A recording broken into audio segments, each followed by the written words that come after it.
I am announcing today that the United States will withdraw from the Iran nuclear deal. Se défaire de cet accord, c'est se remettre là où on était en 2013-14, c'est-à-dire soit il faut bombarder l'Iran, soit l'Iran aura la bombe. Iran aggressively pursues these weapons and exports terror. Tout ceci était une façon de faire pression sur la France, de la faire chanter, de l'intimider, de lui faire peur. L'Iran, à ce moment-là, est clairement un État terroriste, c'est tout à fait clair. Le soutien de la France à l'Irak a été considéré en Iran comme une traîtrise.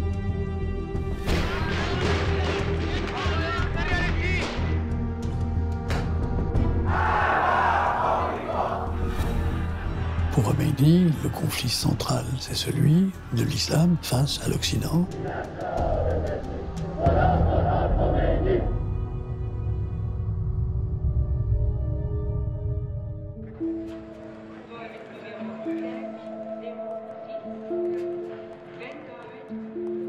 Le 6 octobre 1978, un vieil homme enturbané arrive à Paris, en toute discrétion.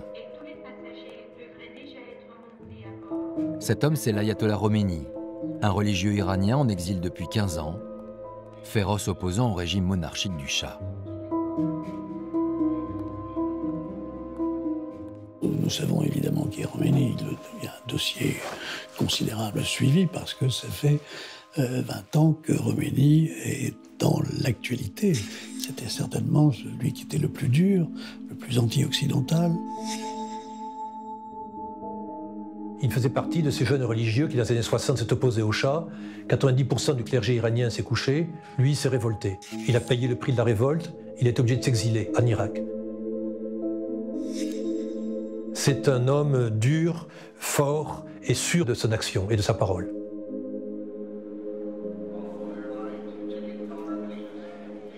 Khomeini est arrivé avec son fils. Son fils avait les deux passeports à la main. Il est passé devant l'officier. L'officier n'a pas ouvert les passeports. Il a vu la couverture de passeport, qui était un passeport iranien, il l'a rendu. À l'époque, les Iraniens n'ont pas besoin de visa pour venir en France. L'Iran est considéré comme un pays ami.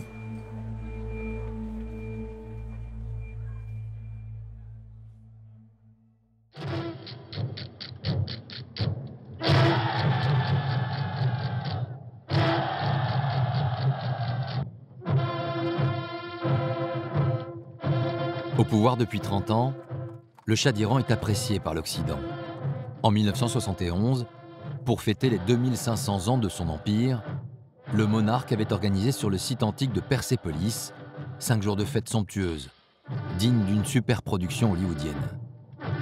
L'ensemble des chefs d'État de la planète et les têtes couronnées sont là, invités à venir s'incliner devant Sa Majesté le Shah d'Iran.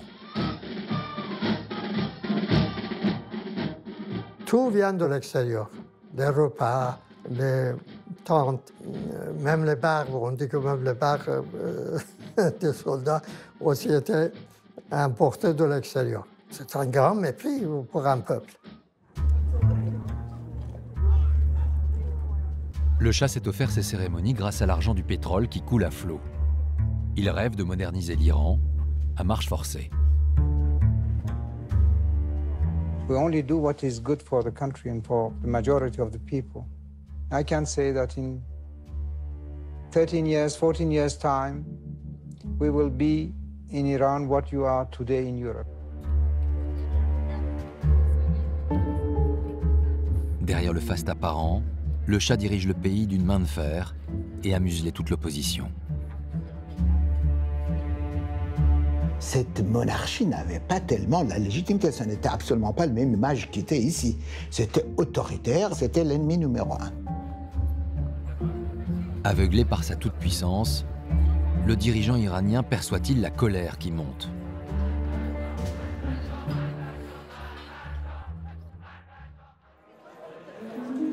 Revenons en France. Dès son arrivée, l'ayatollah Khomeini est attendu par un comité d'accueil. Ce sont tous des opposants politiques exilés à Paris.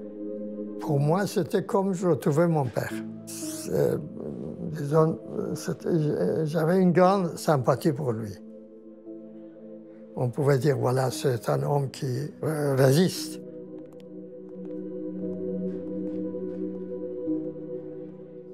Monsieur Khomeini m'a demandé, Monsieur Banissad, où nous allons-nous?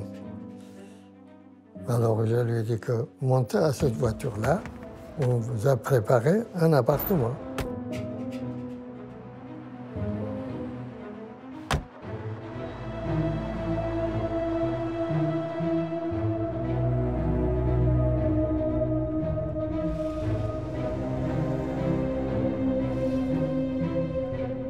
L'entourage de Khomeini était des mollahs. Ils avaient des réactions de mollahs. La hantise numéro 1 de Khomeini à Paris, c'était d'être photographié avec la Tour Eiffel.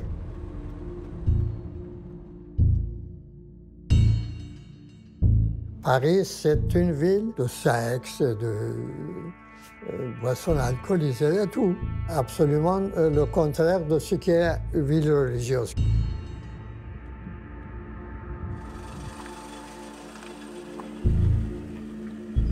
Ses amis lui ont donc trouvé une maison loin des excès de la capitale.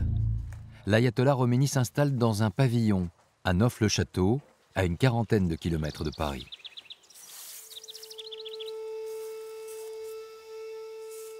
Dès qu'il est arrivé à Neauphle, dans ce petit jardin, c'était quelque chose d'extraordinaire, parce que c'était un peu un mythe, ce bonhomme.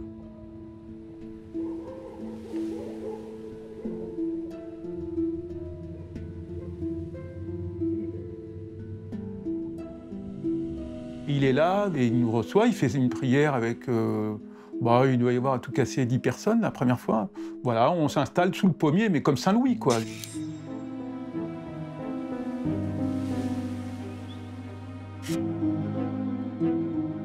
Naturellement, tout le monde est avide de l'entendre parler, et lui est très impassible, très imprégné, qu'on sentait le bonhomme qui était habité par quelque chose, quoi.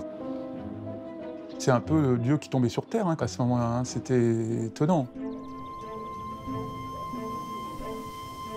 Neauphle-le-Château devient la capitale des Iraniens en exil.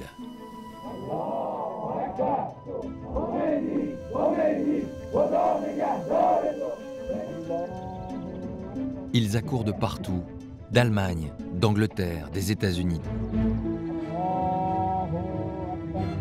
Tous viennent rencontrer l'ayatollah Khomeini.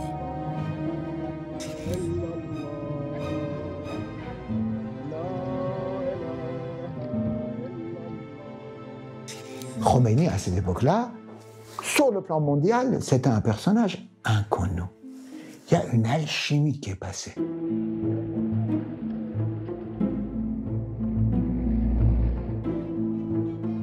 C'était l'afflux des journalistes de tous bords. Khomeini est devenu un personnage international médiatique. Une transformation totale. Oui, l'ayatollah Khomeini que vous voyez en ce moment sur ces images... L'ayatollah, le chef religieux Khomeini, reçoit ses fidèles et l'ayatollah Khomeini ne cesse de lancer des appels à la révolte. Le voici qui entre dans la pièce où nous sommes, suivi du docteur Sadek, qui va nous servir d'interprète. Docteur Sadek... Pour répondre à la curiosité des médias, les conseillers de Khomeini ont mis au point un stratagème. Toutes les questions doivent être déposées à l'avance par écrit, et l'ayatollah récite les réponses préparées par son entourage. Et Khomeini, il arrive à faire passer un discours beaucoup plus présentable à la presse occidentale.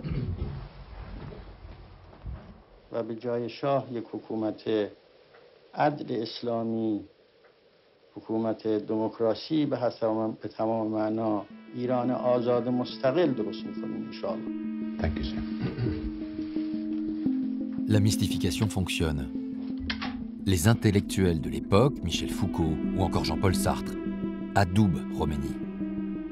Il devient aux yeux des Occidentaux une forme de nouveau Gandhi. On parle de droits de l'homme, on parle de liberté, on parle de démocratie, on parle de pouvoir populaire, et on dit voici une bonne alternative finalement. Khomeini, c'est bon. Khomeini, il s'est avéré à Paris comme un excellent politique. Ce sont des maîtres d'utiliser des termes ambigus. Et Khomeini en a fait un art.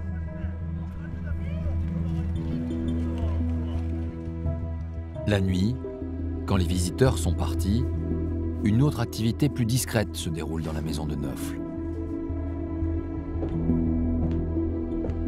Khomeini n'est pas seulement venu se réfugier à Paris, il prépare une révolution islamique dans son pays et il entend bien la lancer depuis la France.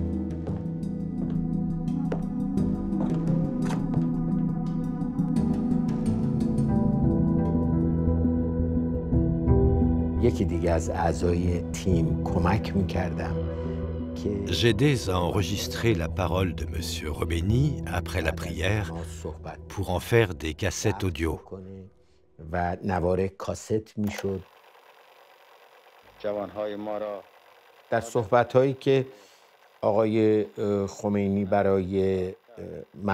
Monsieur Khomeini abordait certains sujets avec les Iraniens sur des cassettes qu'il n'abordait pas avec les journalistes.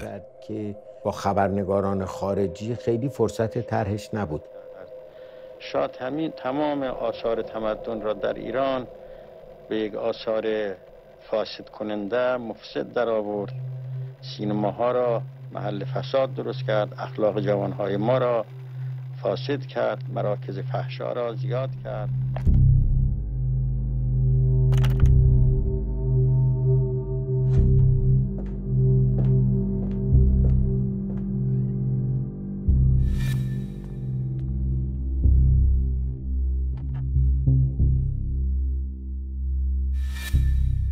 C'était multiplié à l'infini, et les Iraniens repartaient en Iran avec ces cassettes, et ces cassettes allaient dans le pays entier. C'était des centaines de milliers de cassettes.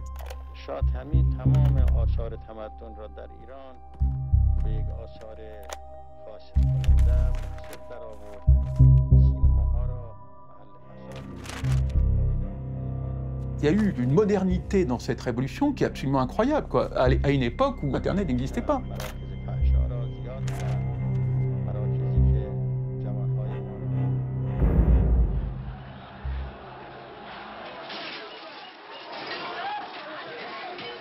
À Téhéran, les discours de Khomeini électrisent la foule.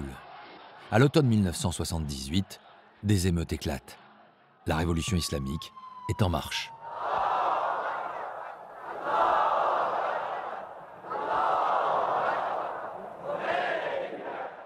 Khomeini était quelqu'un qui a fait sortir l'islam des mosquées. Avant, l'islam, c'est une religion traditionnelle. On allait prier le vendredi dans les mosquées, les vieilles femmes allaient prier. Et Khomeini leur dit non, la mosquée, l'islam, c'est une force intellectuelle, c'est une force politique.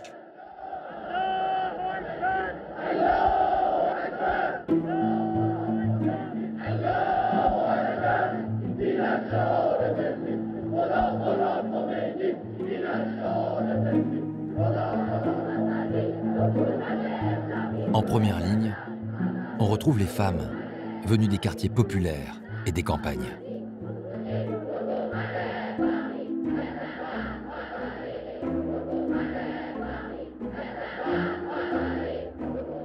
Il y avait ce que nous avions baptisé la houle noire des tchadors, et qui était en effet la présence en masse des femmes. C'était impressionnant de voir toutes ces femmes traditionnelles qui ne sont jamais sorties de chez elles crier en plein milieu des avenues « Abat le chat !»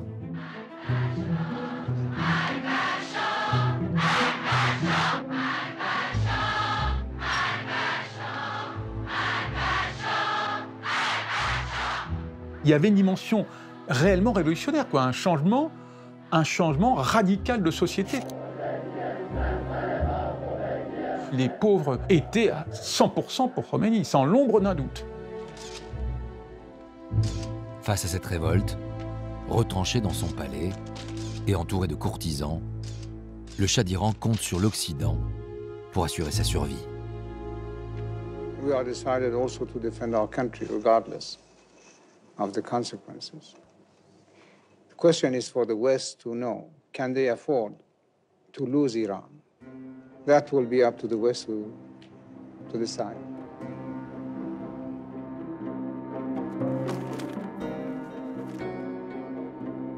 À Paris, le président Valéry Giscard d'Estaing est sommé de prendre position. Il doit choisir, expulser Khomeini ou laisser l'ayatollah s'exprimer librement depuis Neauphle-le-Château, au risque de provoquer la chute de son ami, le Shah d'Iran. Président, est-ce que la liberté de parole dont bénéficie l'ayatollah Khomeini sur le territoire français équivaut, de la part du gouvernement, à une neutralité bienveillante à son égard, ou est-ce que le gouvernement soutient toujours le régime du Shah d'Iran? Le gouvernement n'a pas à intervenir dans les affaires intérieures de l'Iran. En ce qui concerne l'ayatollah Khomeini, il est venu en France dans des conditions régulières. Il lui a été indiqué à 2 reprises, il y a plusieurs semaines et plus récemment, que le sol de la France n'était pas un territoire d'où pouvaient être lancés des appels à des actions de violence. Mais un autre paramètre va entrer en compte. Le Shah souffre d'un cancer incurable. Ses jours sont comptés. La France a-t-elle réellement intérêt à prendre sa défense? Le sort du Shah d'Iran est scellé, sous une paillote, lors d'un sommet international à la Guadeloupe. Le président Giscard d'Estaing informe son homologue américain Jimmy Carter, le monarque iranien n'a plus que quelques mois à vivre. On est en pleine guerre froide. Et donc, ce que l'on craint, ce n'est pas la révolution en Iran, mais c'est le fait que s'il y a des troubles en Iran, les chars soviétiques prennent l'Iran et prennent le pétrole du Golfe Persique. Autrement dit, l'Iran, c'est notre protecteur contre le bolchevisme.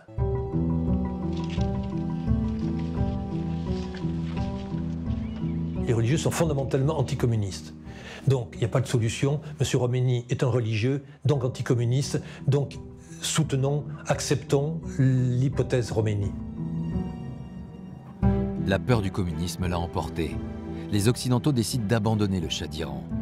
Quelques jours plus tard, l'empereur déchu n'a plus d'autre choix que de quitter son pays.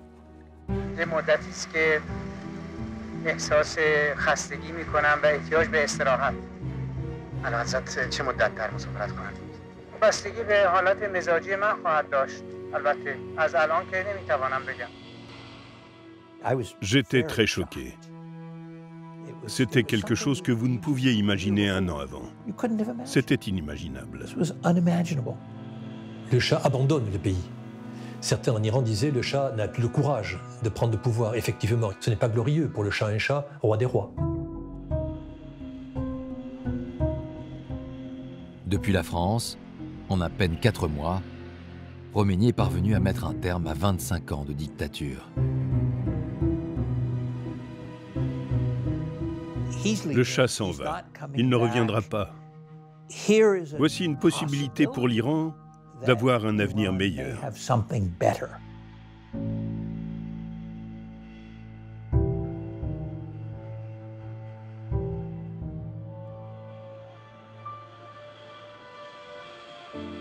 Quinze jours plus tard, l'ayatollah Khomeini rentre à Téhéran. Paris se retrouve une nouvelle fois en première ligne, car c'est à bord d'un avion Air France privatisé que le religieux embarque. Nous, les compagnons de M. Khomeini, étions un peu plus de 30 personnes dans l'avion. On était en première classe et les journalistes étaient en économie.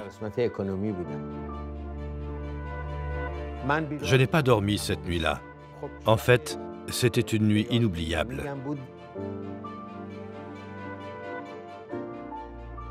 À un moment donné, je demande à faire les photos, en particulier quand on passe la frontière iranienne. Et ça, c'est le seul jour où je l'ai vu sourire. Il a regardé là, à travers le hublot, etc. Et là, j'ai vu content, quoi. Il avait un truc d'enfant, presque.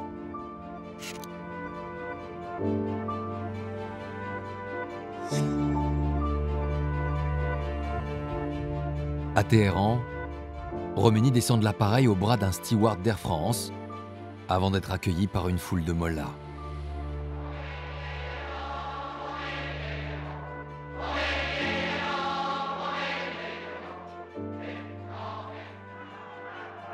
À la sortie de l'aéroport, le religieux est assailli par une marée humaine.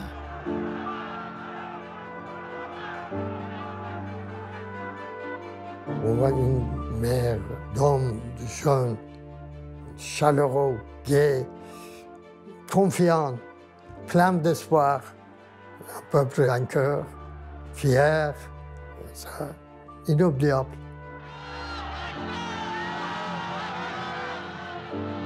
On avait l'impression que tout l'Iran était venu à l'aéroport. Les types tombaient en larmes, c'était hallucinant, quoi. Même pas de la transe, c'est une ferveur.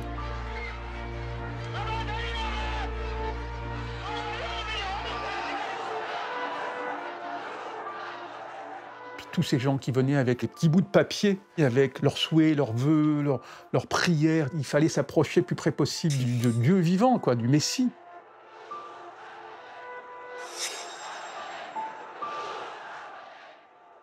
À la place de faire un discours de religieux, il a fait un discours politique. Il a aboli la Constitution.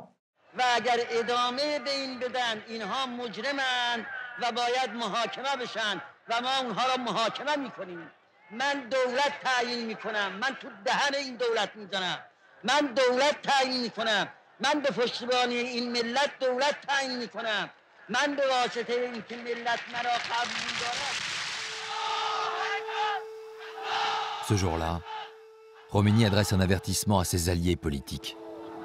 Il entend bien conserver ce nouveau pouvoir qu'il convoite depuis si longtemps. Tout le monde pensait que dans 15 jours, ce sera fini, parce que qui peut penser qu'un religieux, qui ne parle ni anglais ni français, pourrait diriger un pays aussi brillant que l'Iran du Shah? Personne. Or, ce qui se passe en Iran, c'est une révolution, un changement total de logiciel politique, une autre époque.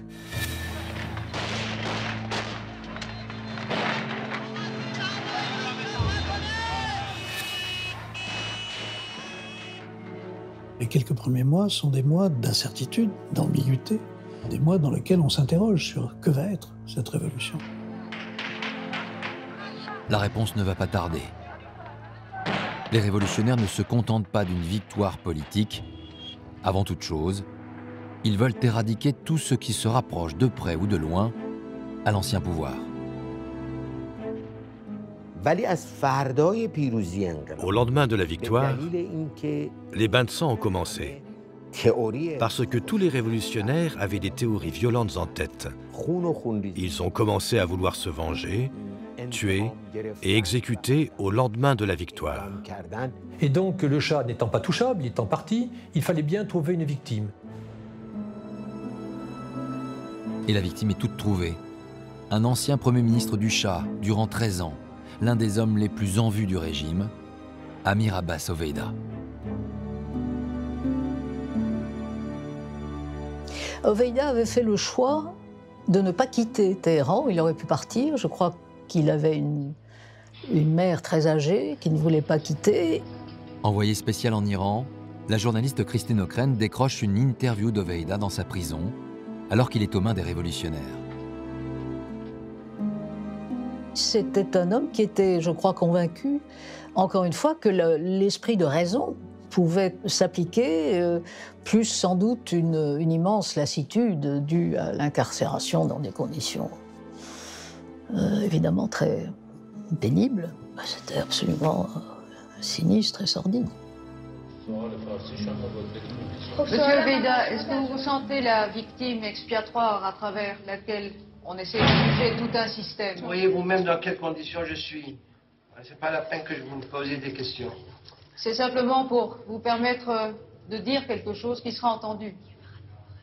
Vous savez, il faut laisser les boucs émissaires se taire, ça vaut mieux. Même s'il a l'occasion de se défendre?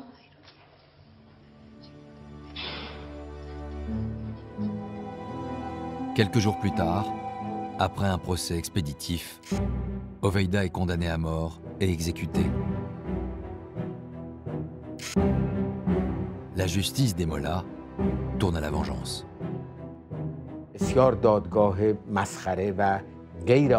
Le procès était injuste, ridicule et illégal. Même le verdict de la peine de mort n'a pas été exécuté dans les règles. Un mollah a abattu Oveida dans un couloir de la prison.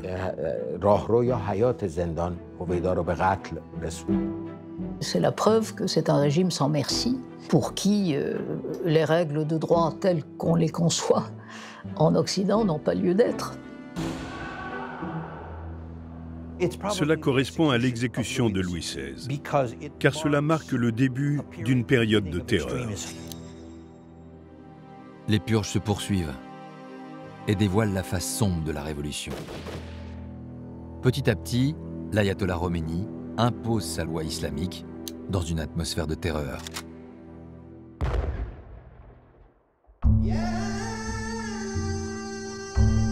Le nouveau leader iranien a décidé de s'installer à Qom, la ville sainte située à 150 km de Téhéran. De là, il dirige à distance son gouvernement où siègent des civils et des religieux.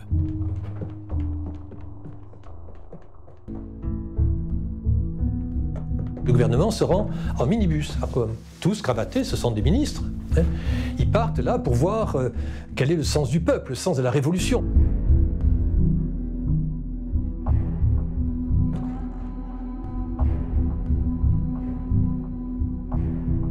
Et quand ils reviennent de Qom, ils n'ont plus de cravate.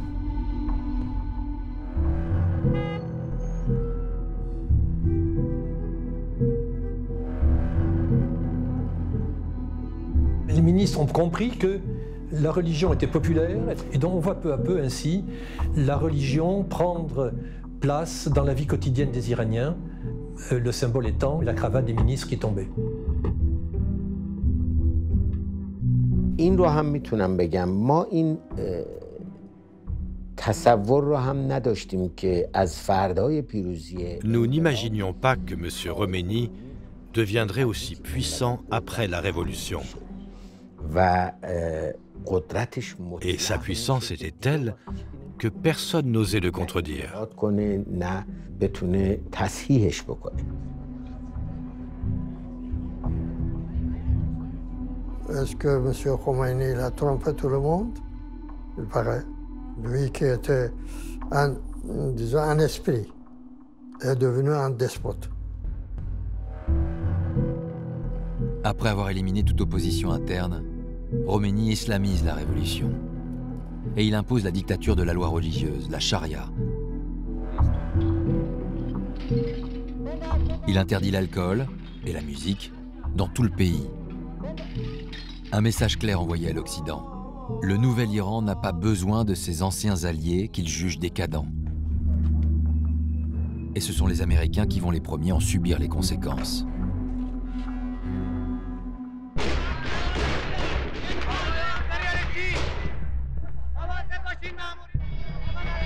Le 4 novembre 1979, une manifestation est organisée devant l'ambassade américaine de Téhéran pour protester contre l'accueil du Shah à New York, venu soigner son cancer. Ce jour-là, les manifestants prennent d'assaut le bâtiment. Nous étions réfugiés au deuxième étage du bâtiment principal de l'ambassade, protégés par une porte blindée.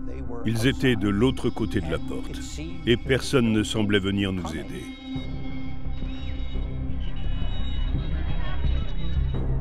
Nous avons réalisé que nous étions livrés à nous-mêmes, nous ne pouvions compter que sur nous.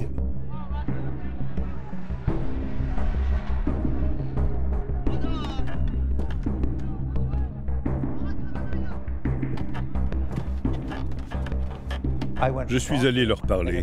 Ils avaient déjà capturé l'un de nos officiers de sécurité. Ils nous ont mis une arme sur la tempe et ont dit « Si vous n'ouvrez pas la porte dans les 5 minutes, nous allons exécuter ces hommes. » Bluffaient-ils? Je ne sais pas. Cette prise d'otage est menée par une poignée d'étudiants qui n'obéissent à aucun ordre du pouvoir.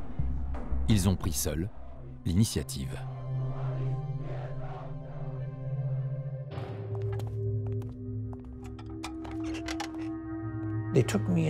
Ils m'ont amené dans une pièce où il y avait un jeune homme assis, la tête recouverte d'un sac, avec 2 trous pour les yeux pour que je ne puisse pas l'identifier. Et là, je me dis, ce n'est pas juste. C'est moi qui devrais avoir le sac sur la tête. En fait, ils ne savaient pas quoi faire. C'étaient des amateurs. L'idée était que tout cela serait réglé en quelques heures.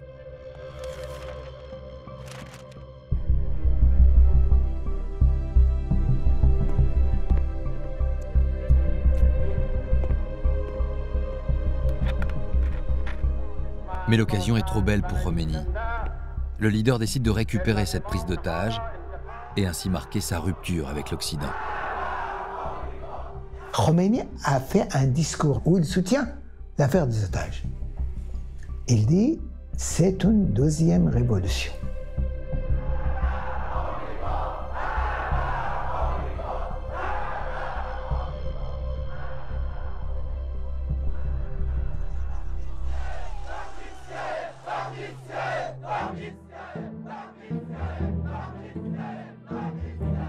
Depuis Washington, le président américain Jimmy Carter assiste impuissant à cette prise d'otage.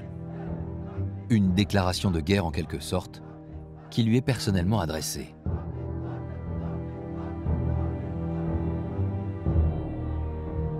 Jimmy Carter a été percuté par une locomotive et il ne comprenait vraiment pas ce qui se passait. Les Américains, d'une manière très américaine, ont constamment essayé de dire « salut ». Et la réponse des Iraniens était invariablement, en traduisant d'une manière très polie, « allez vous faire voir ».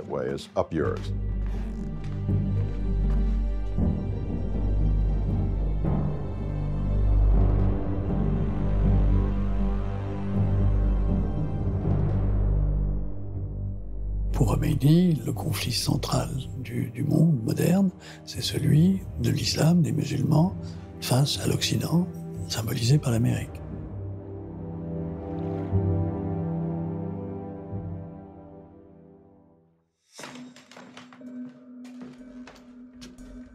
Les mois passent et la situation reste bloquée. En avril 1980, Jimmy Carter, le démocrate pacifiste, se résout à choisir l'option militaire. Il décide de lancer l'opération Eagle Claw.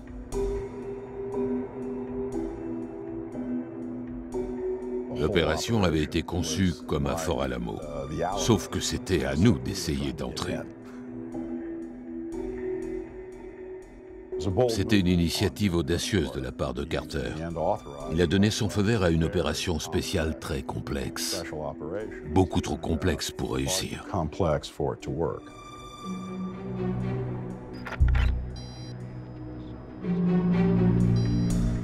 Car rien ne se passe comme prévu. Piégés par une tempête de sable, plusieurs hélicoptères américains s'écrasent dans le désert iranien. 8 membres des forces spéciales sont tués.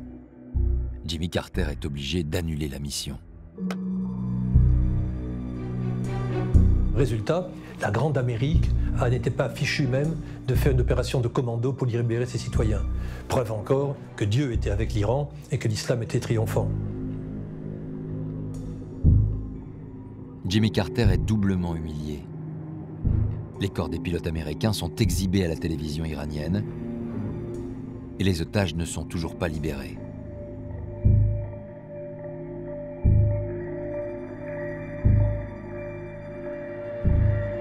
L'humiliation va durer 9 mois supplémentaires, jusqu'à l'élection du nouveau président américain. Ronald Reagan, do solemnly swear that I will faithfully execute the office of President of the United States. And will, to the best of my ability. C'est le moment choisi par Khomeini pour libérer les otages. Il aura attendu la chute de Jimmy Carter.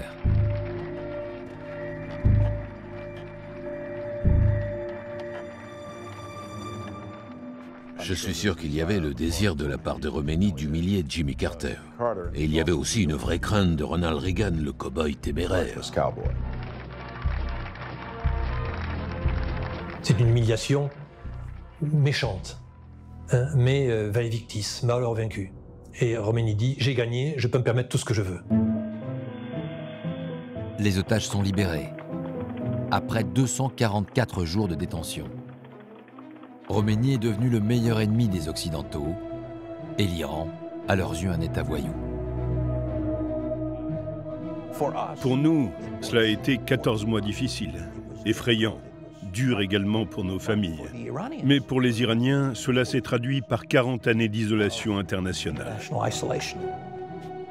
Car l'ayatollah Khomeini n'en a pas fini avec sa croisade anti-Occident. Sa nouvelle cible, la France, où de nombreux Iraniens fuyant la nouvelle République islamique ont désormais trouvé refuge.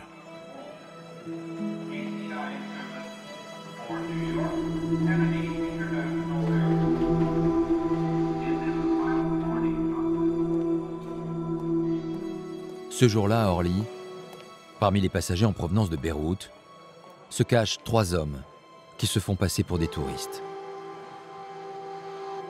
Ils voyagent légèrement, sous de fausses identités.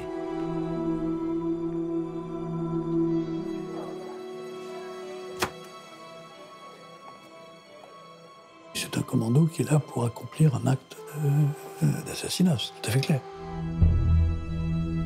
Un commando dirigé par le Libanais Anis Nakash, un militant de la cause palestinienne qui a fait ses classes auprès du terroriste Carlos. Il n'y avait pas de sécurité très sérieuse à l'époque à l'aéroport d'Orly.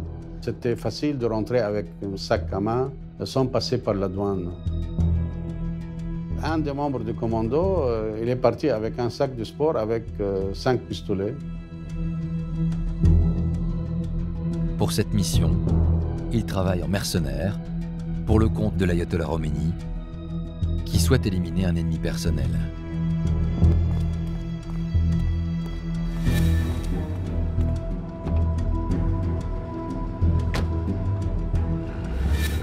J'ai voyagé 2 fois avant l'opération, uniquement pour le repérage de la maison.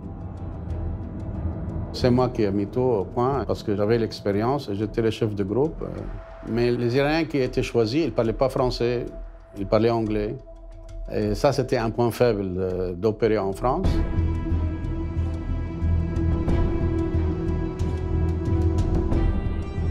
La cible du commando s'appelle Chapour Bakhtiar. C'est l'ancien Premier ministre du Shah d'Iran.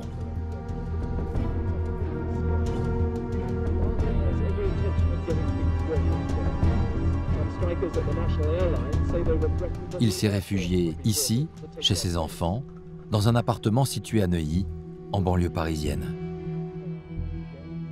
C'était le plus flambeur des hommes politiques que j'ai connus. Il était brave, vaillant, mais permettez-moi, sur le terrain politique, en étant flambeur, en étant joueur de poker, on risque beaucoup plus de perdre que de gagner.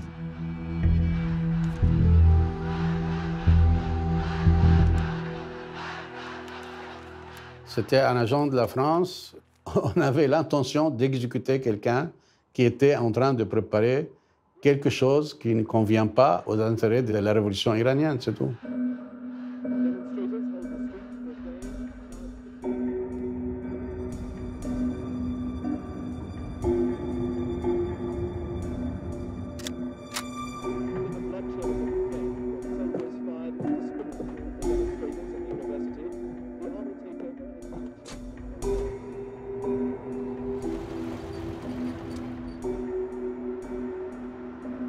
Il faut bien avoir en tête que c'est une fatwa. Nakash avait tout l'appareil religieux et le chef religieux derrière lui pour faire cette opération à Paris. C'était ça. Il était en mission sainte. Il était en mission sainte. Le guide, personnellement, lui avait confié cette mission.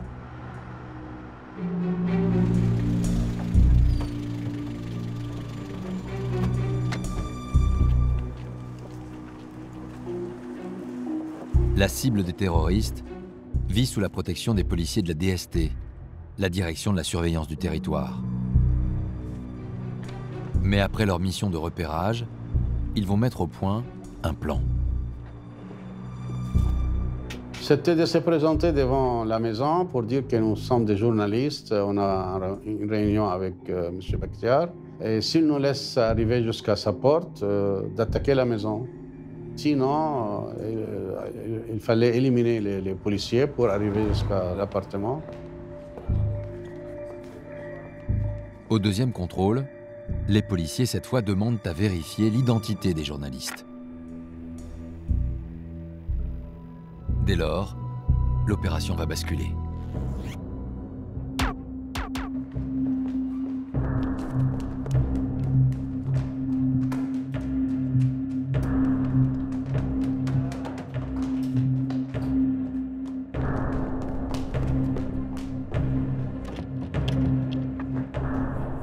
Et on a monté jusqu'au deuxième étage. Son secrétaire, il a vu tout de suite mon pistolet et il a fermé la porte qui était blindée.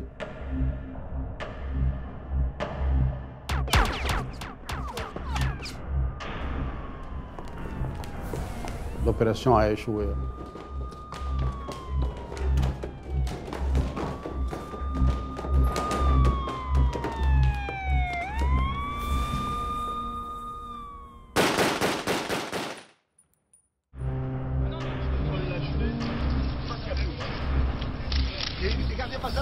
On ne bouge pas, on ne bouge pas.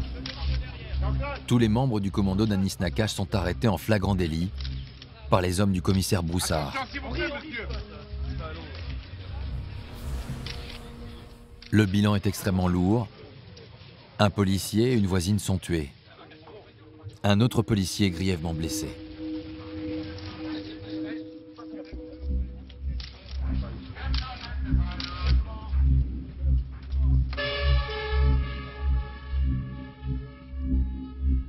Notre but, ce n'était pas d'attaquer les Français. Notre but, c'était Bakhtiar.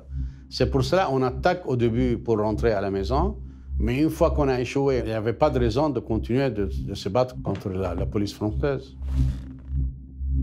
Tandis qu'Anis Nakache est emmené au 36 quai des Orfèvres, le soir même, Chapour Bakhtiar, le survivant, est l'invité du journal de 20 h.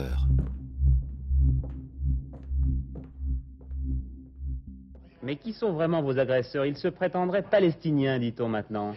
Palestiniens ou Syriens ou Libyens, ils sont certainement poussés, organisés, payés par M. Khomeini et sa clique. Alors, M. Bakhtiar, il serait bon que nous... C'est une tentative d'assassinat qui va dégrader tout de suite considérablement l'image de l'Iran, car les tueurs sont évidemment commandités par l'Iran et on n'aime pas du tout en France ce genre d'expédition punitive. La France est très à cheval sur sa souveraineté territoriale.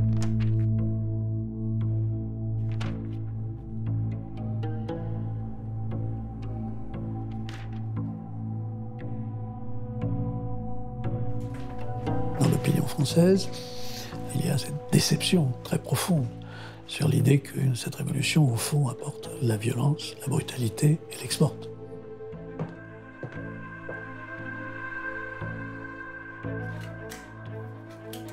Depuis ce jour de juillet 1980, la nouvelle République islamique rejoint le camp des ennemis de la France.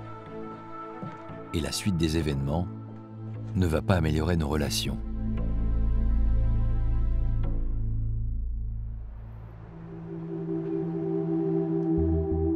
Quelques mois plus tard, veillée d'armes à Téhéran. L'ayatollah Khomeini a convoqué une réunion de crise. L'Iran est sur le point de se faire envahir par l'Irak de Saddam Hussein. Celui-ci veut faire main basse sur les champs de pétrole iraniens. La toute jeune République islamique va jouer sa survie. J'ai demandé à Arafat d'aller voir M. Saddam pour lui dire que faire la guerre, c'est une grande sottise. Il m'a dit que Saddam, assis comme ça, il a dit 4 jours ou une semaine. Iran, c'est fini. Il n'y aura plus d'Iran.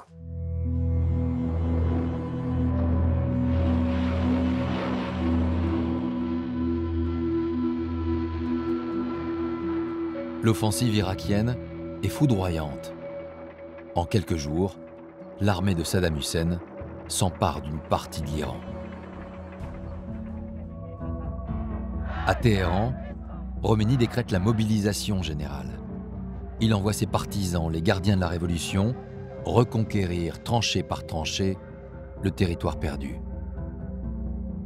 Cette guerre, finalement, va servir de prétexte au régime pour unifier le pays. C'est ce qui va amener l'ayatollah Khomeini à dire, finalement, cette guerre est un don de Dieu.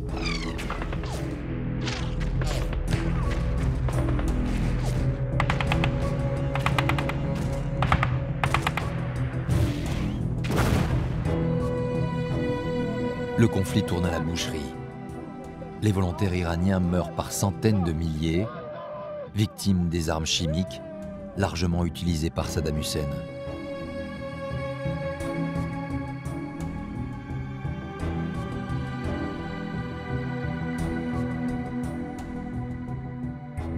L'Iran a été victime de l'arme chimique. Ça n'a pas été beaucoup dit à l'époque. Quand Saddam a utilisé l'arme chimique contre les Iraniens, la communauté internationale n'a pas réagi.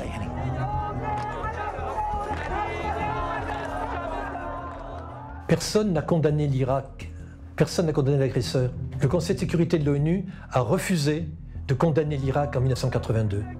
A refusé.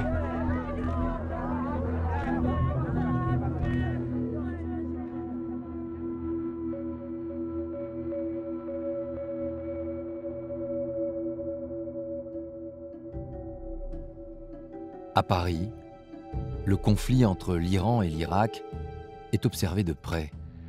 Depuis le premier jour, la France a choisi de soutenir Saddam Hussein et surtout de lui vendre des armes.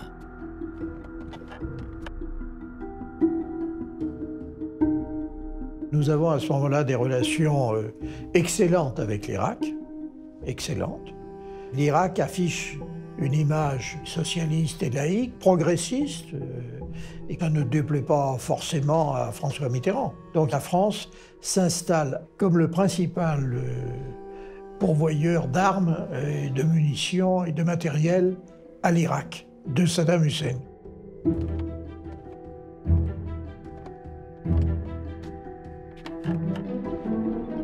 Alors que l'armée iranienne menace désormais de s'emparer de l'Irak, François Mitterrand reçoit à Paris Tarek Aziz, l'homme de confiance de Saddam Hussein. Il vient nous demander d'honorer nos engagements.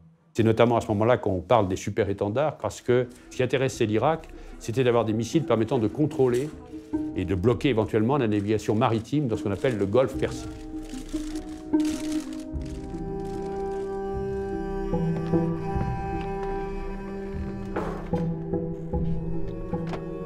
Tarek Aziz réclame des avions de chasse, des super-étendards et des missiles Exocet, des armes dernier cri qui équipent l'armée française. La raison est simple, Saddam Hussein veut frapper l'Iran au portefeuille en détruisant son industrie pétrolière. Cependant, la livraison des super-étendards divise le gouvernement français. C'est Quai d'Orsay contre le ministère de la Défense. Et puis, vous avez au-dessus François Mitterrand, qui au départ n'est pas du tout pour la livraison des super-étendards, et puis se laisse. On ne peut pas parler d'une vraie décision. On voit nulle part une décision où François Mitterrand dit « je veux que les 5 super-étendards soient livrés ». Non, s'il n'oppose pas, ce qui veut dire qu'il accepte.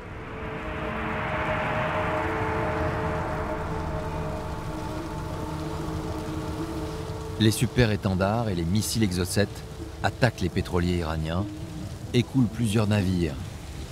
La guerre des tankers menace d'asphyxier l'économie iranienne. Le soutien de la France à l'Irak a été considéré en Iran comme une traîtrise, comme une insulte à l'amitié franco-iranienne. En voyant effectivement l'armée française prêter et donner ses armes directement à l'Irak, que ce sont des avions français qui bombardaient les sites iraniens, les Iraniens ont très mal vécu cela. Et pour les Iraniens, c'est une guerre.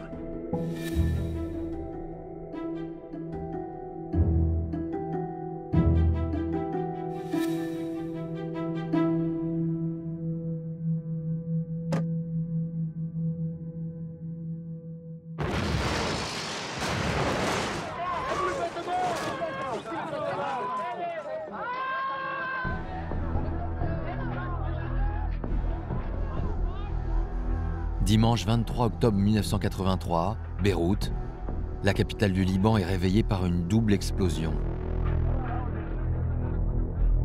2 attentats suicides viennent de détruire le quartier général des forces américaines et françaises envoyées par l'ONU pour garantir la paix.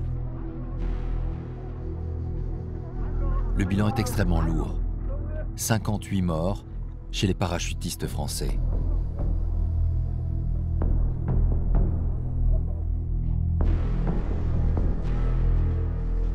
c'est un dimanche matin, je suis appelé par le président Mitterrand qui me dit j'ai l'intention d'aller tout de suite à Beyrouth. Qu'est-ce que vous en pensez? Et je lui réponds, Monsieur le Président, donnez-moi un quart d'heure de réflexion. Il me dit non, non, non, tout de suite, votre réaction spontanée. J'ai dit, il faut que vous y alliez. Il me dit, c'est ce que je pense, je vais y aller. Sur place, François Mitterrand découvre les ruines de l'immeuble du Drakkar qui abritait les forces françaises. Pour le moment, personne ne sait qui a commandité ce double attentat. Dans ce contexte, le président français ne s'attarde pas à Beyrouth. Il pourrait être une nouvelle cible. Il n'était pas prévu de repartir dans l'après-midi même. Il circulait déjà dans Beyrouth que le président allait repartir à genre 16h30 ou 17h de l'aéroport. C'était forcément dangereux, ça. Personne n'était tout à fait sûr de qui contrôlait l'espace aérien et notamment qui contrôlait certains quartiers de Beyrouth où il pouvait y avoir un certain nombre de détenteurs de missiles sol-air. Donc on a fait une contre-information, sans le dire à Mitterrand d'ailleurs, en disant non, non, il va rester la nuit, il va partir demain, on a brouillé les pistes. Alors finalement on est reparti. Et je me rappelle très bien de ce moment parce qu'il y avait un risque quand même, un vrai risque.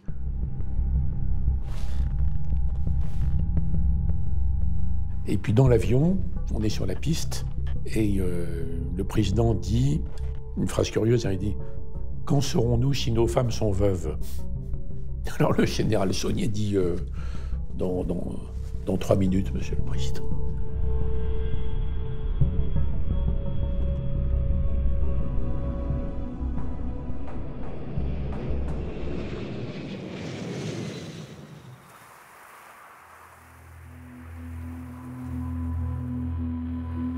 De retour à Paris, le pouvoir français est traumatisé par l'attentat du Drakkar.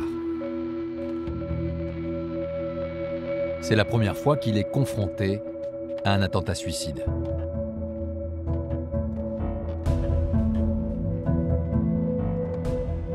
La réaction de François Mitterrand est, comment dire, il est terriblement marqué. Et en plus, il y a cette réaction de se dire, mais comment est-ce possible qu'on se soit fait prendre? Et il pique une colère. Qui est-ce qui a fait ça?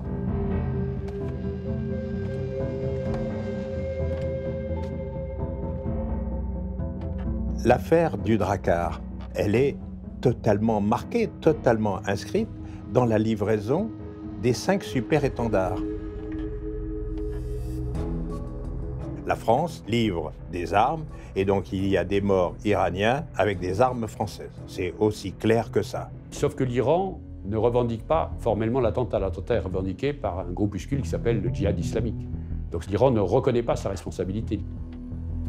Pour le président Mitterrand, peu importe, il choisit la riposte immédiate.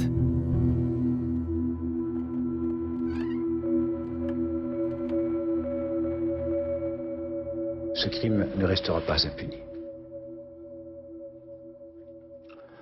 Vous dites ce crime ne restera pas impuni, c'est-à-dire qu'en fait, vous envisagez, et que les Américains peuvent envisager de leur côté, des actions sur le terrain.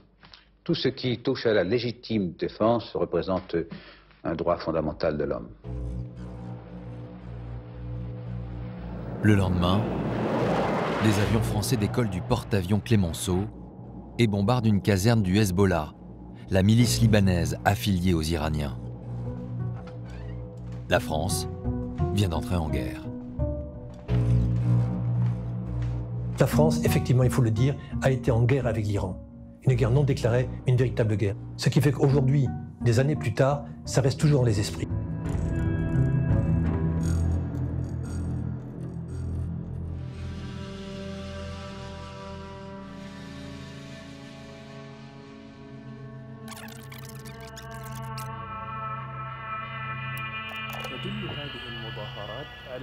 L'escalade se poursuit. 18 mois plus tard, les services secrets français enregistrent un appel téléphonique anonyme passé depuis Beyrouth. Il annonce l'enlèvement de 2 diplomates français, Marcel Carton et Marcel Fontaine. Au début, la vraie question, c'est de savoir qui a fait ce coup-là. Est-ce que c'est du banditisme de base? Est-ce que c'est quelque chose de politique? Est-ce que c'est l'Iran? Est-ce que c'est d'autres? Une voix masculine revendique la prise d'otage au nom du djihad islamique. l'organisation intégriste responsable de l'attentat du Drakkar. L'homme réclame une nouvelle fois l'arrêt du soutien militaire de la France à l'Irak.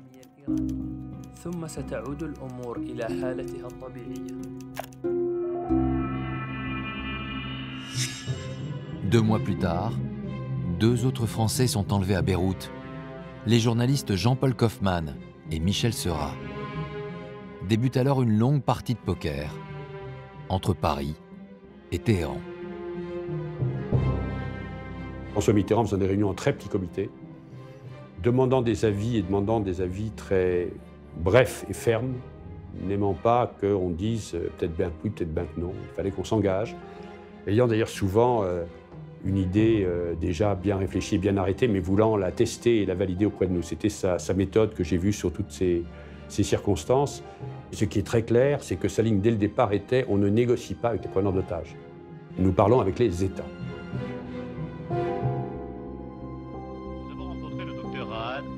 Après plusieurs mois sans nouvelles, un émissaire réussit à établir le contact avec les ravisseurs. Le docteur Rahan, un médecin libanais installé en France, revient de Beyrouth avec des lettres manuscrites. Ce sont les premières preuves de vie des 4 otages français. Combien de temps vous êtes sans nouvelles de votre mari, Madame Fontaine? Bientôt 6 mois, mais j'ai été au Liban 2 mois. Est-ce que là déjà vous pouvez dire que c'est son écriture? Oui. Les ravisseurs ont également transmis leurs exigences. Ils souhaitent que la France revise sa politique vis-à-vis de l'Iran. Si la France ne livre pas des armes à l'Iran, il n'y a aucune raison qu'elle livre des armes à l'Irak. Si, pour des raisons économiques...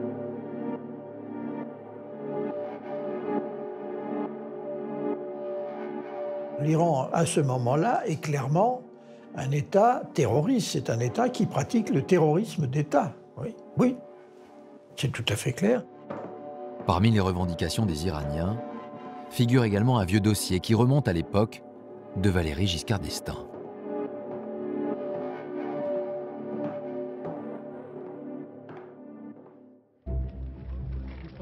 En 1974, il avait signé un accord de coopération nucléaire avec le Shah d'Iran, baptisé Eurodif.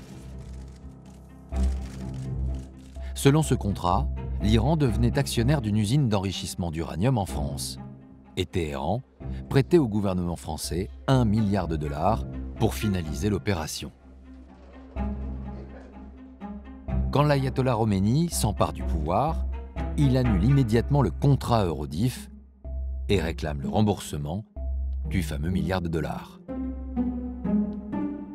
L'Iran est effectivement à ce moment-là non seulement assiégé, attaqué, mais il manque aussi d'argent. Et donc cette idée de récupérer ce prêt iranien à la France est là.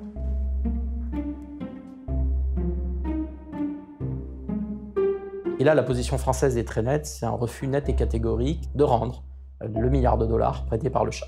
Les Français ont un peu tendance à dire « ça ne se dit pas, mais ça se pense très fort ». Après tout, c'est pas avec vous qu'on a signé, c'est avec le Shah d'Iran. C'est à quoi l'Iran réplique, l'Iran c'est l'Iran.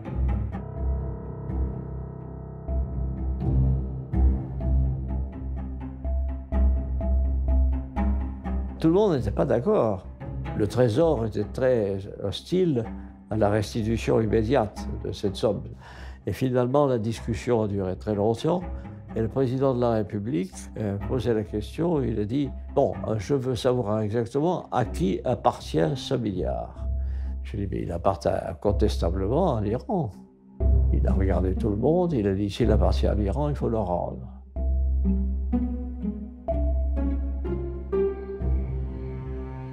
Les Iraniens font monter les enchères. Ils exigent également la libération du terroriste Anis Nakache et de son commando, toujours détenu en France. Lâcher Nakache et ses collègues du commando était quelque chose de terrible. Mais voilà, il y avait en face la vie, la survie, le destin de ces otages dont la souffrance était aussi un élément important. Or voilà, la politique c'est aussi de faire des choix. François Mitterrand accepte le marché, mais il pose une condition. dit, moi je suis prêt à envisager la libération de Nakache, et de Nakache seulement, contre tous les otages, simultanément, d'un coup, et sans attendre, et si on a des garanties.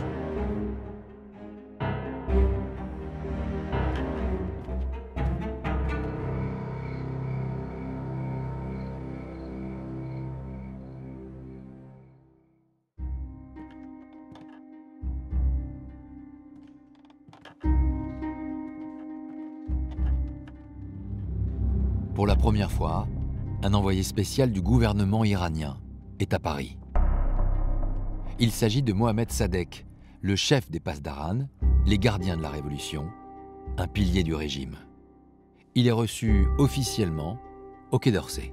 Je reçois le chef des Pasdaran et il m'a demandé s'il y avait un moyen de pouvoir rencontrer Nakache qui était en prison, chez nous. Et donc j'ai négocié avec Badinter qui a été très compréhensif. Et le chef des Pasdaran a pu aller à la prison et voir ses compatriotes. Ça l'a beaucoup étonné. Donc ça a changé un peu l'atmosphère.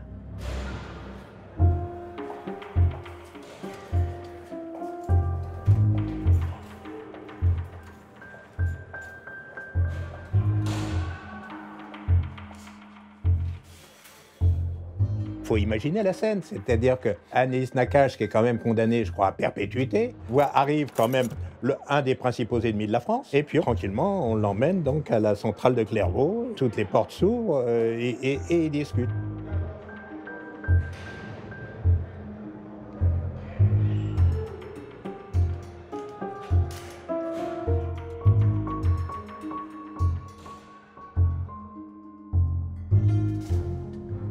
Moi, j'ai refusé. J'ai dit, je refuse de partir sans mon équipe. Au moins, il faut une baisse de la peine pour mes camarades. Et comme ça, on peut être sûr que d'ici 1 an ou 2, ils vont sortir. L'émissaire iranien fait comprendre à Anis Nakache qu'il n'a pas vraiment le choix. L'ordre vient directement de Roménie. Il sortira de cette prison sans son commando.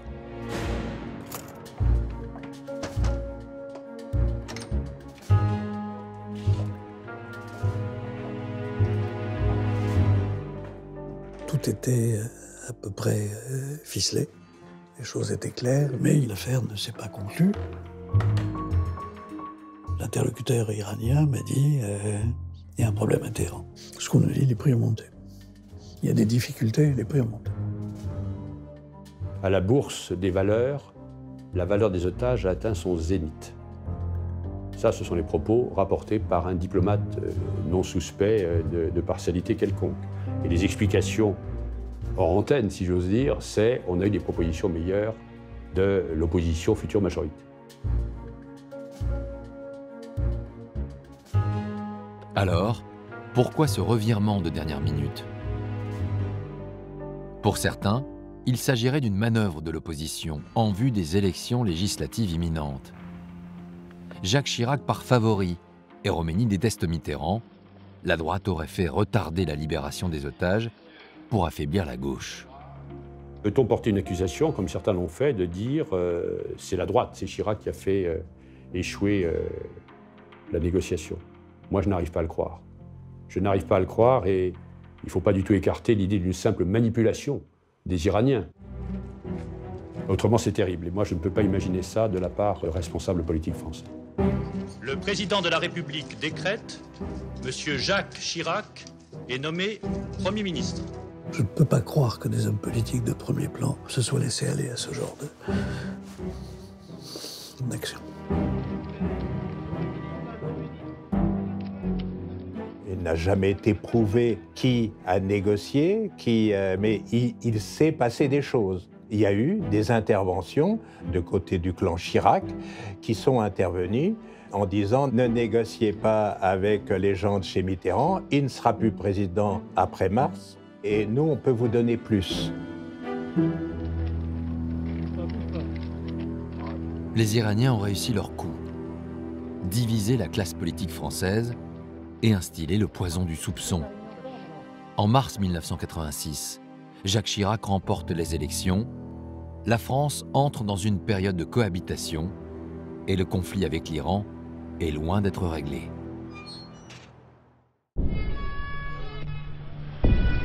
Depuis quelques mois, presque une bombe par jour explose à Paris, dont la plus meurtrière en septembre 86, rue de Rennes, à Paris. 7 morts et 55 blessés, c'est le Septembre noir. Tout le monde soupçonne alors une initiative de l'Iran. Tout ceci était une façon de faire pression sur la France, de la faire chanter, de l'intimider, de lui faire peur.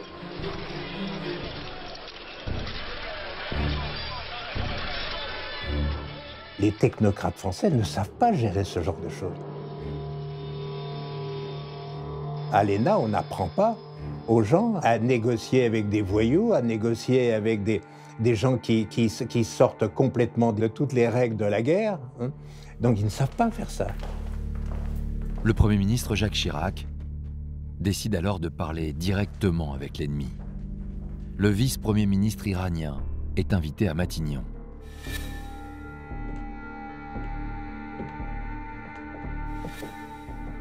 La France tente la diplomatie, mais le climat est tendu. Aucune poignée de main devant les caméras. C'est esquissé l'amorce d'un marchandage.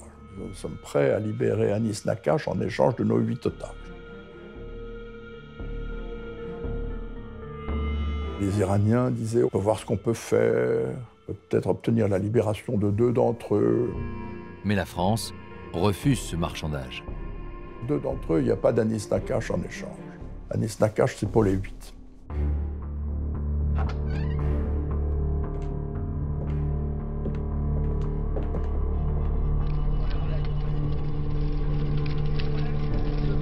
Les Iraniens continuent de nier leur responsabilité sur ces prises d'otages, mais se disent prêts à aider la France. Jusqu'à présent, nous sommes satisfaits de nos entretiens. En ce qui concerne les otages, nous sommes hostiles aux enlèvements. Partout dans le monde, nous allons faire tout ce qui est en notre pouvoir.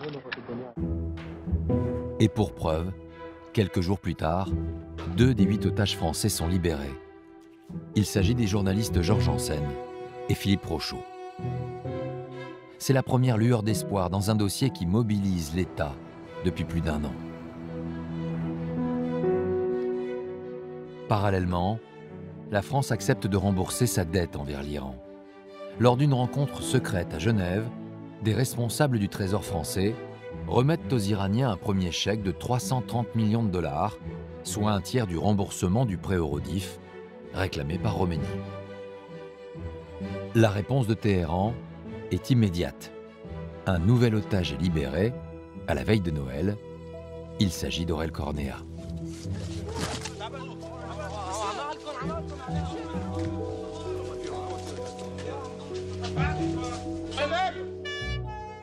C'est du donnant-donnant.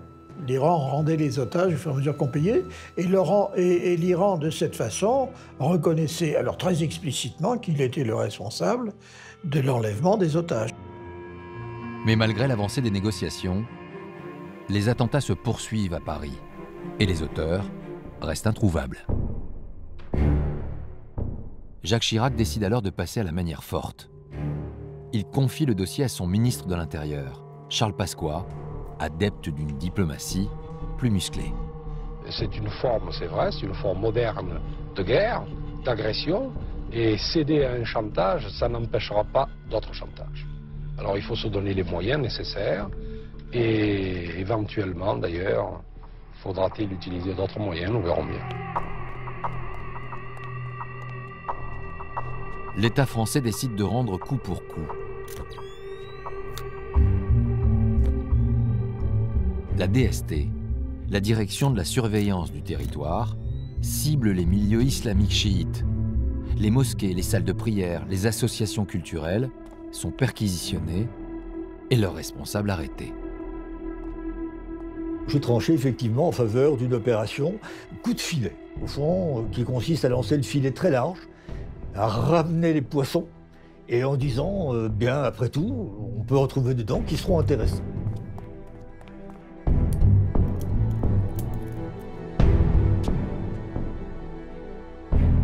Dans l'immédiat,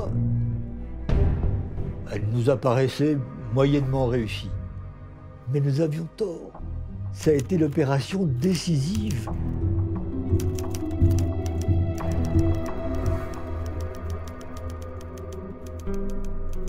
La DST arrête un Tunisien, surnommé Lofty. Il connaîtrait le réseau des poseurs de bombes. Il réclame en échange de ces informations une nouvelle identité et une prime de 1 million d'euros.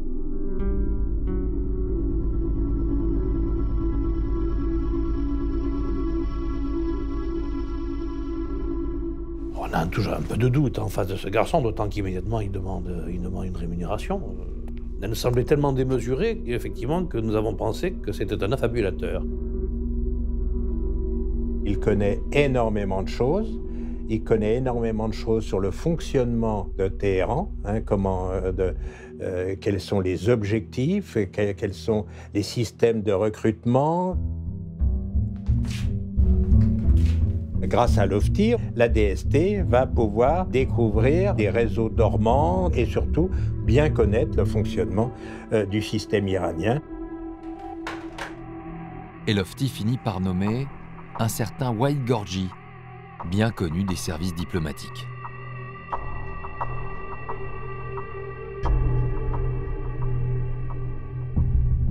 Waid Gorgi est un personnage officiellement pas très important à l'ambassade. Il est notre traducteur, si j'ai bonne mémoire. Il a pas l'immunité diplomatique, mais en fait, c'était le numéro 2. Waid Gorgi, le voici, ici aux côtés de Jacques Chirac, lors de la venue à Paris du vice-premier ministre iranien, à qui il servait effectivement de traducteur. Il serait le lien entre Téhéran et les terroristes. Et donc nous avons une réunion, je crois vers 22h30 dans le bureau du président. Et Charles Pasqua nous redit ce qu'il avait déjà dit de nombreuses fois. Gorgi, c'est un énorme poisson. Nous avons des preuves, nous avons la certitude qu'il est la plaque tournante du terrorisme iranien en Europe. Il a été évidemment impliqué dans toutes les tentatives d'attentat. C'est quelqu'un d'extrêmement dangereux.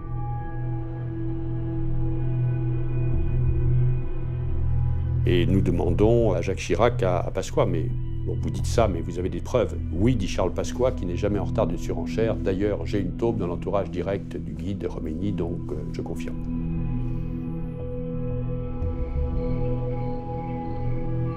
L'ordre est donné d'arrêter Gorgi, mais entre-temps, le mystérieux traducteur s'est évaporé. Ce n'est qu'un mois plus tard qu'il va donner signe de vie lors d'une conférence de presse à l'ambassade. Waid Gorgi réapparaît à l'ambassade d'Iran, à notre grande surprise, et fait une déclaration à la télévision dans laquelle il explique qu'il a été prévenu de cette interpellation et que comme il est innocent, il a préféré se réfugier au sein de l'ambassade. Au nom de Dieu, clément et miséricordieux. Un diplomate iranien est venu l'innocenter.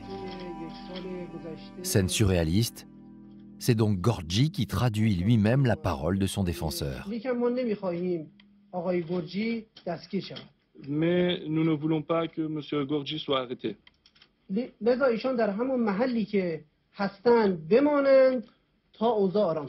Aussi, il faudrait mieux qu'il reste là où il est, jusqu'à ce que le calme revienne. Donc c'est un gigantesque bras d'honneur à la France, évidemment. Une provocation de trop. Le juge d'instruction chargé de l'enquête fait encercler l'ambassade d'Iran. Il exige alors que Waid Gorgi se rende pour être entendu. Pour la première fois, les Iraniens se sont rendus compte qu'ils avaient en face d'eux un pays qui résistait, alors que jusqu'ici, on avait toujours à peu près tout cédé depuis le départ de Khomeini, de Neuf-le-Château. Et pour une première fois, ils voyaient un gouvernement en train de résister. Et ils ne comprenaient pas.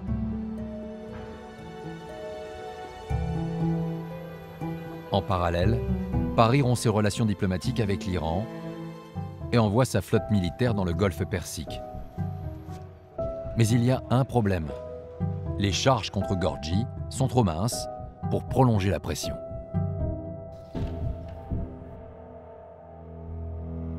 Je vais voir Charles Pasqua et je lui dis, ben voilà, parmi les éléments que nous avions retenus, ben, il se trouve qu'il ne reste plus grand-chose. Et l'implication de Gorgi dans notre dossier me semble difficile à soutenir. Or, nous sommes dans une situation un peu bloquée. Il est dans l'ambassade, les relations sont rompues, la flotte française est là. Voilà, nous sommes un peu gênés. Donc Pasqua réfléchit, il me dit, écoutez, pour le moment, on ne bouge pas.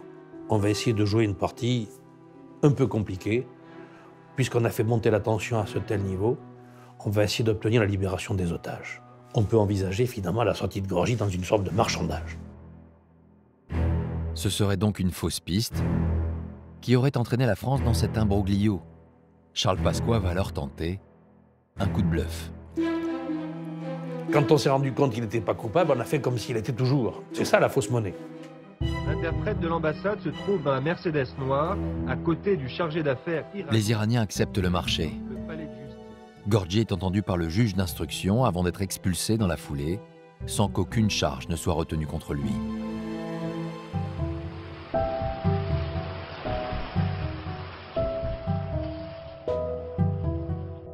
En échange, 2 nouveaux otages français sont libérés à Beyrouth.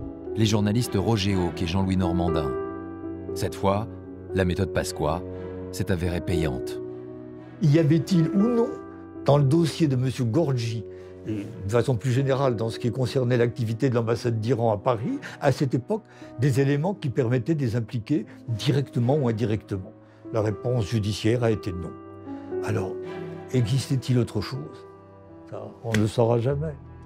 On ne le saura jamais. Il ne faut pas être naïf. Il y a la fameuse raison d'État. La France, Iran voulait normaliser. Donc, vous savez. Ça aussi, c'est un grand classique.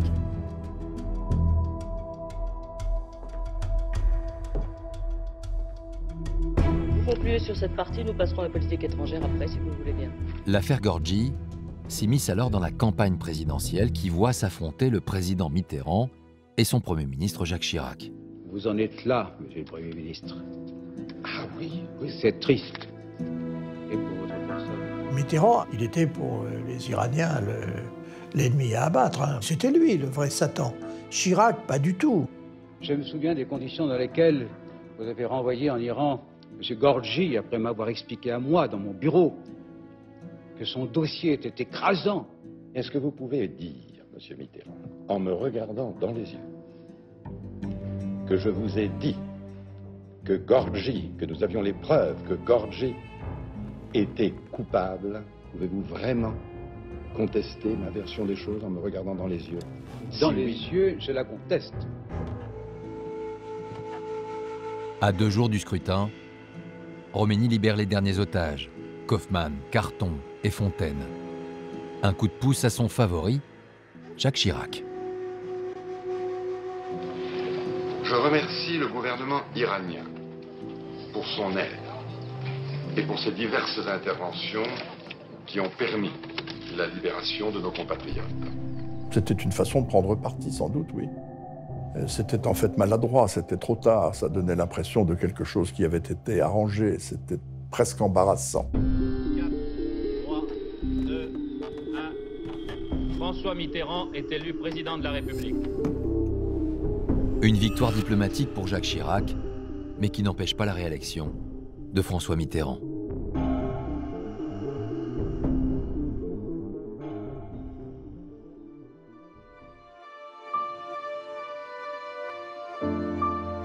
Un an plus tard, l'ayatollah Khomeini s'éteint à l'âge de 87 ans, après 10 ans de règne sans partage. Une nouvelle ère semble s'ouvrir pour le peuple iranien. Mais le pays reste isolé sur la scène internationale pendant toute la décennie 90, soumis à des sanctions économiques qui l'empêchent de relever la tête.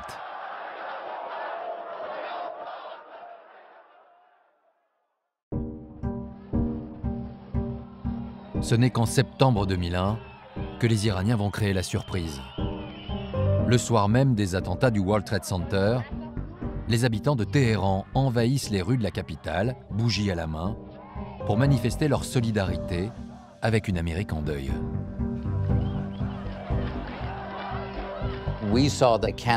Nous avons vu ces bougies comme une marque de sympathie et d'unité avec les victimes américaines.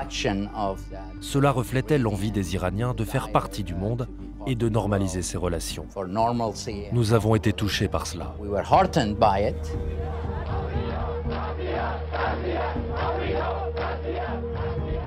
Le cri traditionnel de mort à l'Amérique, là, qu'on entendait dans les prêches des mosquées, repris par la foule, a disparu pendant plusieurs semaines. C'était tout à fait intéressant. Le régime iranien en profite pour faire une offre à Washington. Lutter ensemble contre Ben Laden, caché en Afghanistan. Pour prouver ses bonnes intentions, l'Iran aide l'armée américaine à prendre Kaboul et à faire tomber le régime des talibans. Les Iraniens offrent leur collaboration, et une collaboration active, une collaboration en matière de renseignement.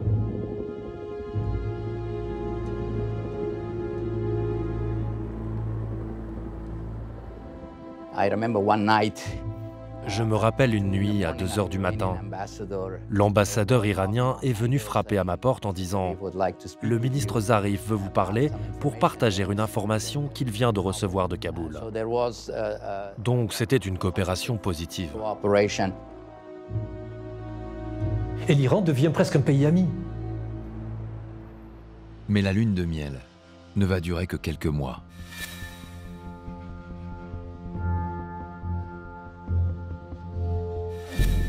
Tout bascule en janvier 2002, lorsque le président Bush prépare son discours annuel sur l'état de l'Union, censé tracer les grandes lignes de l'après-11 septembre.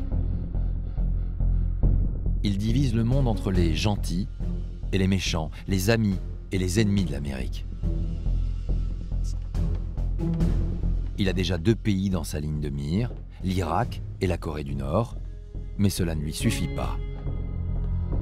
Et c'est Bush qui, au dernier moment, en relisant le discours, a dit « Bon, l'axe du mal, 2 pays, c'est un peu court, essayez de m'en trouver un 3e. » Et son speechwriter a dit « l'Iran ». Tout le monde a dit « Ah, très bonne idée, on a mis l'Iran ». Ça s'est passé vraiment dans les 5 dernières minutes avant que le discours ne soit prononcé.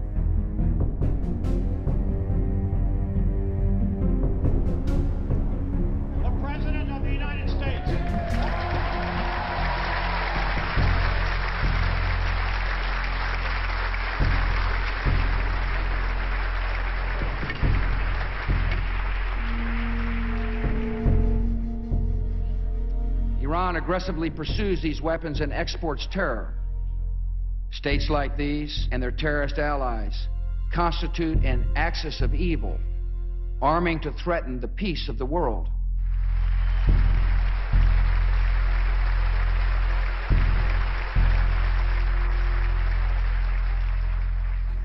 Le message était « La seule manière de traiter avec l'Iran est de l'écraser ».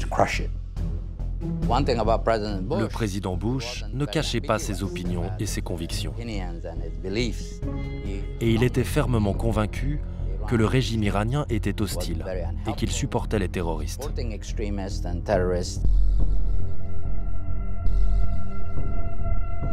Washington veut diaboliser l'Iran. Et c'est sur le terrain nucléaire que les Américains vont y parvenir par une série de révélations sur leur programme caché.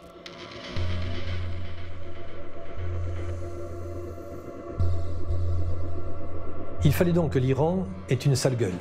L'Iran soit vraiment un ennemi sur un sujet sérieux. Qu'est-ce qu'il y a de plus dangereux que le nucléaire? À Paris, le gouvernement s'inquiète d'une possible attaque militaire des États-Unis contre l'Iran. Dominique de Villepin, alors ministre des Affaires étrangères, veut tenter un coup. Négocier avec les Iraniens l'abandon de leur programme nucléaire pour enrayer la logique de guerre américaine. Villepin décide, c'est un peu son tempérament là, de brusquer les choses. Et je me souviens très bien qu'il me dit « On vient, si ça marche, tant mieux. Et si ça ne marche pas, le monde entier verra qu'on a fait l'effort. Donc on est gagnant au fond à tous les coups. » Quelques mois plus tard, Dominique de Villepin débarque à Téhéran, accompagné de ses homologues britanniques et allemands. Ils sont accueillis par un négociateur iranien, un inconnu, du nom d'Hassan Rouhani. Ce religieux qui a fait toute sa carrière dans les services de sécurité et l'étoile montante du régime. Mes 2 collègues étaient dans le fond assez réservés sur les chances d'obtenir un résultat, nourris de la conviction que les Iraniens allaient sans doute essayer de jouer la montre et l'écran de fumée.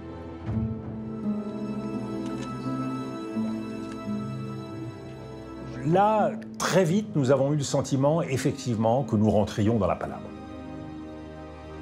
J'ai fait passer un message à la partie iranienne qui est que si les choses décidément n'avançaient pas, eh bien, nous serons amenés à en tirer les conclusions et à partir, purement et simplement.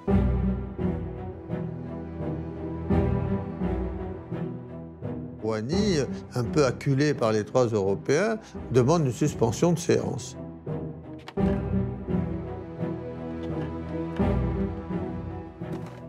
Moi, je l'ai bien vu, il était dans le hall, il était au téléphone, manifestement très concentré. Je suis absolument persuadé qu'il parlait au guide de la révolution islamique et au président de la République, qui étaient au fond ses 2 mentors.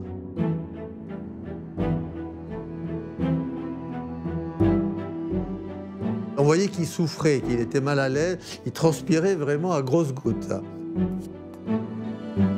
Hassan Rouhani a pris sur lui ce qui est rare en matière diplomatique, pris sur lui la liberté, la responsabilité de prendre une initiative qui est d'accepter, à titre personnel, entre guillemets, d'accepter la suspension des activités d'enrichissement.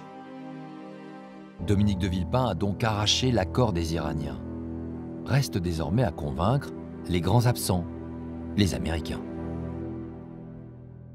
Il n'était pas à exclure que les Américains puissent, à un certain moment, vouloir en découdre, sans compter qu'il restait dans l'esprit américain ce traumatisme des 444 jours de prise d'otage de leurs diplomates à l'ambassade de Téhéran. Mais il faudra attendre 5 ans et la fin du mandat de George Bush pour que la Maison-Blanche accepte de rouvrir le dossier du nucléaire iranien. À peine élu, le président Obama fait de la question iranienne sa priorité. La dernière chose que voulait le président Obama, c'était une 3e guerre dans la région, une guerre qui aurait été extraordinairement difficile, coûteuse, sanglante. Il a voulu, en premier lieu, retirer cette épine nucléaire qui pesait non seulement sur la relation américano-iranienne, c'est important, mais qui pesait sur toute la région et qui faisait poindre la menace d'une guerre. Donc il y avait vraiment urgence. Barack Obama propose aux Iraniens de reprendre les négociations. Mais cette fois, c'est Téhéran qui refuse la main tendue des Américains.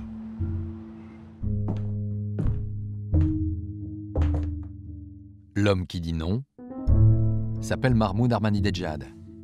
Le nouveau président est un dur du régime, issu du corps d'élite des gardiens de la Révolution. Ils ne savaient pas comment répondre à Obama. Obama était quelque chose de nouveau pour eux, d'inconnu. Certains Iraniens, l'aile dure iranienne, se sont plus à l'aise avec un président Bush, un président Reagan ou un président Trump. Ça représente exactement tout le mal des États-Unis.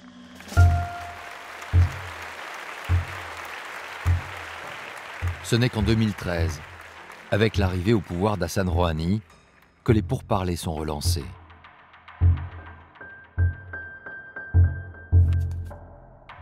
L'homme qui avait négocié quelques années plus tôt avec Dominique de Villepin se dit prêt à reprendre les négociations.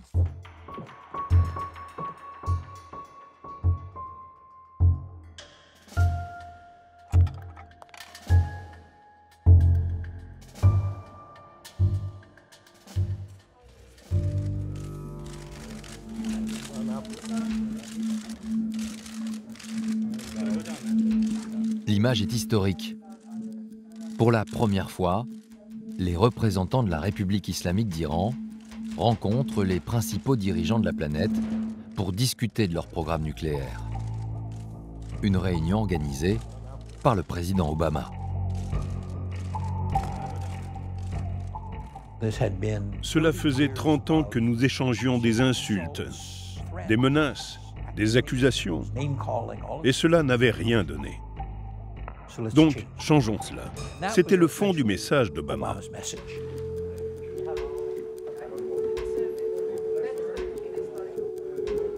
Outre les Américains, sont présents les Russes, les Chinois, les Anglais, les Allemands. Et c'est Laurent Fabius, le ministre des Affaires étrangères, qui représente la France. Nous étions 5+1. Et les Iraniens, ils étaient 10. Étrange. Pourquoi 10 ? Le négociateur officiel, c'était le ministre des Affaires étrangères, qui s'appelle Javad Zarif, mais Zarif lui-même était surveillé, si je puis dire, par toute une série de personnalités. Et donc, dans notre négociation, il fallait non seulement que nous convainquions les Iraniens, mais il fallait que les Iraniens se mettent d'accord entre eux.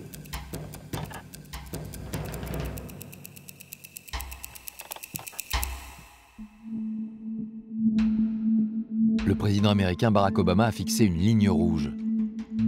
L'instauration d'un mécanisme de vérification sévère auquel devra se soumettre Téhéran.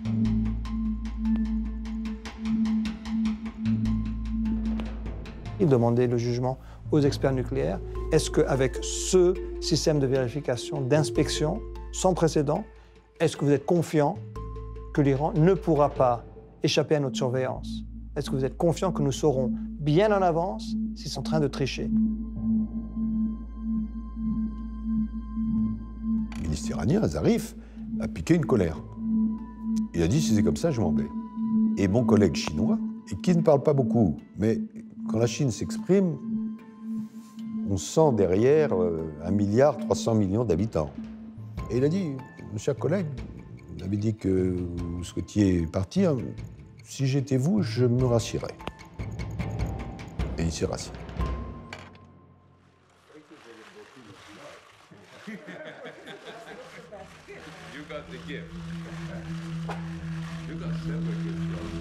Finalement, les Iraniens acceptent la proposition de Barack Obama, l'abandon de leur programme nucléaire contre la levée des sanctions économiques qui étranglent la République islamique depuis plus de 20 ans. Ce 14 juillet 2015 marque la victoire des faiseurs de paix. امروز یک روز تاریخی است. برای ما افتخار بزرگی است که اعلام کنیم که به یک توافق در مورد With this deal, we cut off every single one of Iran's pathways to a nuclear weapons program. And Iran's nuclear program will be under severe limits for many years. Pour moi, la chose la plus remarquable étaient ces images de John Kerry et de Jawad Zarif se souriant mutuellement, dégageant une énergie positive que l'on n'avait plus vue depuis la création de la République islamique. Une réconciliation qui ne durera que 2 ans, jusqu'à l'élection de Donald Trump. I am announcing today that the United States will withdraw from the Iran nuclear deal. Le nouveau président américain accuse les Iraniens de tricher et d'une simple signature, il annule l'accord et fait replonger le monde dans une nouvelle guerre froide.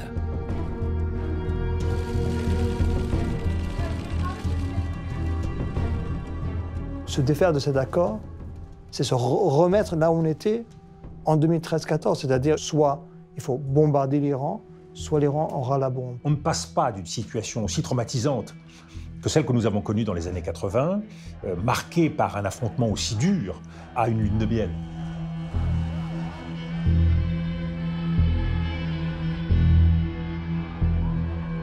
Tout le monde a eu des coups terribles, on a tous été des ennemis féroces les uns avec les autres. Puis à un moment, les pages se tournent, les pages de l'histoire se tournent.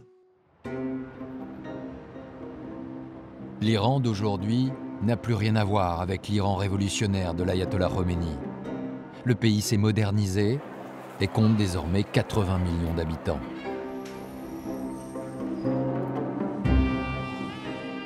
La vraie question, c'est celui de l'intégration ou de la réintégration de l'Iran dans la famille des nations. La vraie question, elle est là, c'est qu'est-ce que de leur côté, ils sauront avancer vers cette idée de réintégration? L'Iran était 40 ans en dehors du monde. La mondialisation est passée à côté. La mondialisation, c'est Dubaï. Les Iraniens disent, nous avons raté 40 ans d'histoire, on est passé à côté de l'histoire. Et donc, l'enjeu pour Macron, pour la France et pour les Européens est d'accompagner l'ouverture iranienne, qui sera difficile, avec beaucoup d'accros, et qui peut se faire. ceci suppose et une vision de l'avenir de cette région, qui est capitale pour nous. Si cette région est en désordre, en violence, en confrontation, nous ne serons pas tranquilles, nous, ici en Europe. 40 ans après la Révolution, aucun chef d'État occidental n'a effectué de voyage officiel en République islamique. L'Iran, qui est pourtant devenu une puissance incontournable au Moyen-Orient.